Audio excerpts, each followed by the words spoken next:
Imagine getting a letter from your local government, not a tax bill, not a parking fine, a letter informing you that you are not allowed to die, not here, not in this town, not on this soil. If you feel death approaching, you need to leave. Pack your things, say your goodbyes, and go somewhere else to do it. Because dying here is against the rules.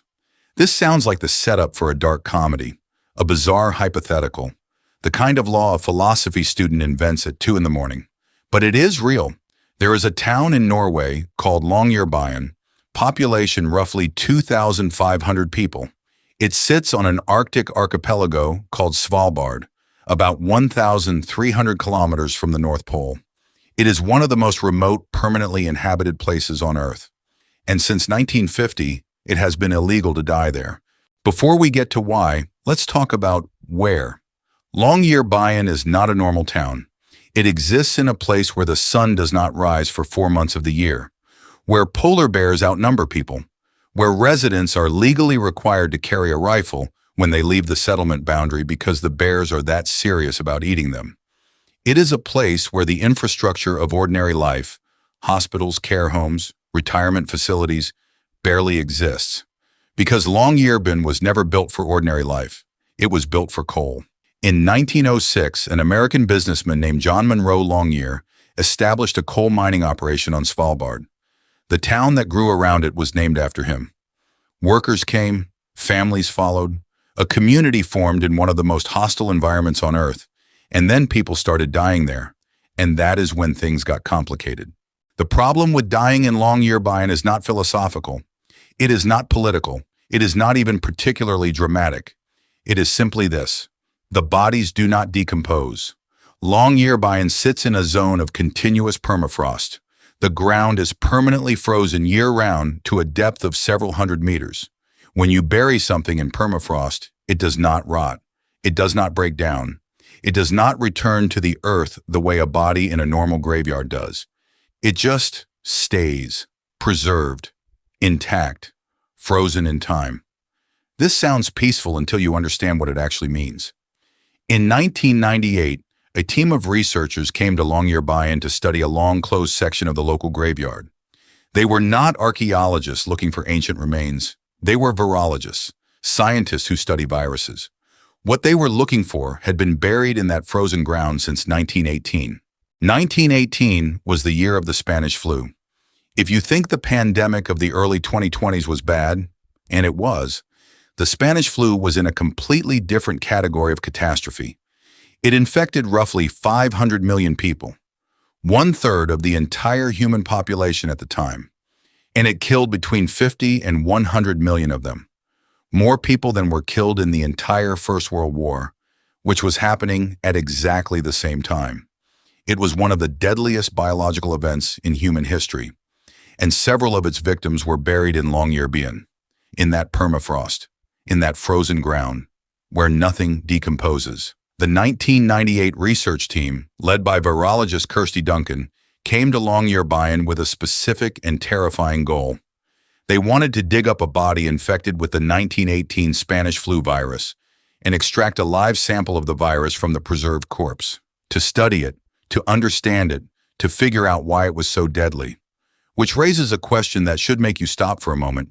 If the body is preserved by permafrost, is the virus preserved too? The answer is yes, not theoretically, not possibly, yes. In 1997, 1 year before the Longyearbyen expedition, a separate research team in Alaska had already successfully extracted intact genetic material from a Spanish flu victim buried in Alaskan permafrost since 1918. The virus had been frozen in that body for 79 years, and it was still there. Kirsty Duncan's team exhumed 7 bodies from the Longyearbyen graveyard. They found preserved lung tissue. They found biological material that had survived 8 decades of frozen preservation. The Spanish flu virus fragments were still in those bodies. Think about what that means for Longyearbyen. Every body buried in that permafrost before the death ban was introduced in 1950 is still intact, still preserved, still carrying whatever that person died of. The graveyard in Longyearbyen is not just a graveyard. It is a biological archive, a frozen library of every disease, every virus, every pathogen that ever killed someone in that town. And the permafrost that preserves it is, because of climate change, slowly starting to thaw. But let's go back to the ban itself, because the story of how it actually works in practice is where things get genuinely strange. The death ban in Longyearbyen is not a criminal law. You will not be arrested for dying. The local police will not handcuff your corpse and charge it with a violation. What happens is more practical and more surreal than that.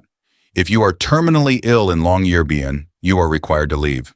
The town has a small hospital, the world's northernmost hospital, but it does not have the facilities to care for people at the end of life. No hospice care, no long-term palliative facilities. When a resident of Longyearbyen reaches the stage where death is approaching, they are transported by plane across the Arctic to the Norwegian mainland to die somewhere warmer, somewhere where the ground accepts them. Families say goodbye knowing it is the last time, not in a home, not surrounded by decades of accumulated life, in a departure lounge at an Arctic airport, watching someone they love board a plane to go and die somewhere else. And what about accidents? What happens when someone dies unexpectedly in Longyearbyen? A heart attack, a workplace incident, a polar bear encounter, because those happen. In those cases, the body is transported off the island as quickly as possible. There are no funeral homes in Longyearbyen. There is no embalming, no burial preparation. The deceased is packaged and shipped to the mainland where the actual funeral takes place. Longyearbyen residents who die unexpectedly do not get buried where they lived. They get sent home, even if Longyearbyen was home. There is a graveyard in Longyearbyen. It exists. You can visit it. It has graves. But the last burial took place in 1950, the year the ban came into effect. The graves that are there are old ones, miners killed in accidents, victims of the Spanish flu. A few others from the early settlement years.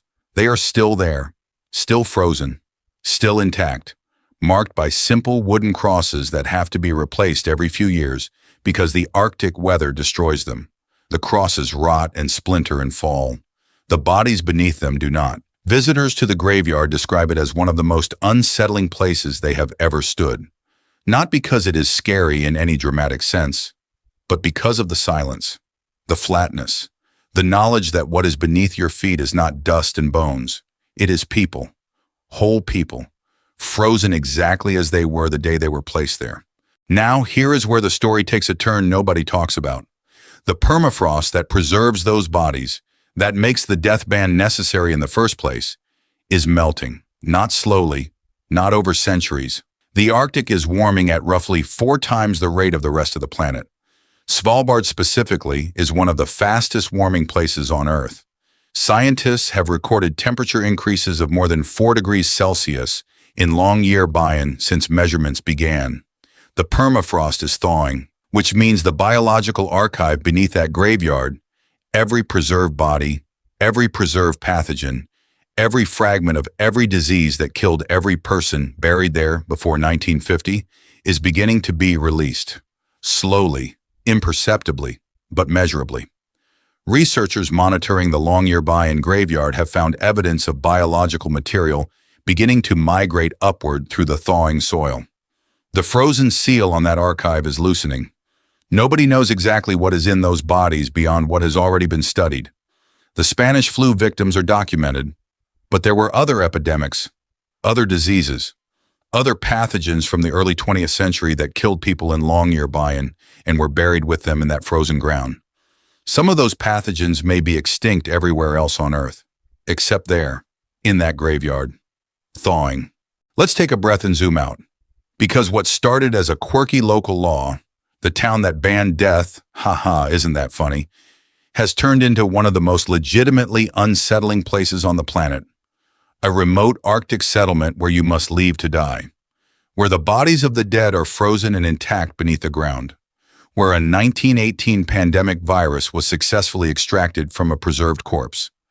Where the permafrost that holds all of this in place is now melting due to climate change. And the town itself? It keeps going. People live there by choice. Scientists, university students.